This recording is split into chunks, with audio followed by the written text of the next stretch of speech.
హా mummy. Hello Hari, current bill కట్టినవానే? అరే నేను మర్చిపోయినానే, నీ దగ్గర క్యాష్ ఉంటే కట్టు రాదు. క్యాష్ ట్రాన్సాక్షన్ ఎవరు చేస్తున్నాడే? ఇప్పుడు అంతా ఆన్లైన్ ట్రాన్సాక్షనే. కట్టాయి నువ్వు కరెంట్ బిల్లు. సరే తీ. సరే కానీ టీవీ ఎట్లా ఆన్ చేయాలో చెప్పు. అబ్బా నీకు ఎన్నిసార్లు చెప్పాలి, ఊరికే మర్చిపోతావు. గా టీవీ ఆన్ చేయి. ఆన్ చేసినావా? గా డిష్ రిమోట్ తీసుకో. గా పవర్ బటన్ నొక్కినావా? నీ ఫేవరెట్ ఛానల్ నెంబర్ వచ్చింది. వచ్చిందిలే, నువ్వు పెట్టాయి ఫోన్.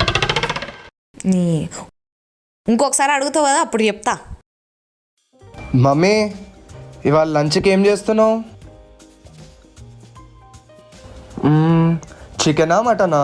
ఒక నిమిషం ఆగు. Hello mummy. బిడ్డ, ఇవాళ ఏం చేయమంటావు? చికెన్ చేయమంటావా మటన్ చేయమంటావా? చికెన్. సరే సరే, చికెన్ తేపోరా.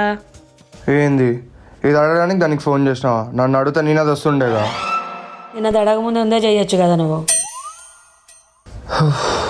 సరే నేను పోతున్నా. దీని అమ్మ జీవితం.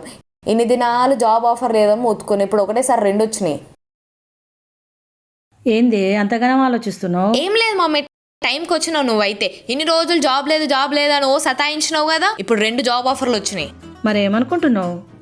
అబ్బా నాకు అదే అర్థమైతలేదు ఏది సెలెక్ట్ చేయాలో. ఒకటేమో 30K శాలరీ అమ్మ, మార్నింగ్ షిఫ్ట్ అంట, దినం వారంలో 6 రోజులు వర్క్. ఇంకొకటి 50,000 శాలరీ, నైట్ షిఫ్ట్, మళ్ళీ Saturday Sunday week off. So నేనైతే 50,000 అనుకుంటున్నా. సాటర్డే సండే మంచి ఫ్రెండ్స్ తో కూడా చిల్ అవ్వచ్చు కదా. నువ్వేమంటావు? నీకేమన్నా పిచ్చి గిట్ట లేచిందా?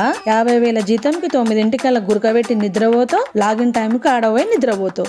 అవసరం లేదంతా 30,000 తీసుకో. కరెక్ట్ చెప్పినావు మమ్మీ. నేను పైసా గురించి ఆలోచించినా కానీ నా నిద్ర గురించి ఆలోచించలేదు.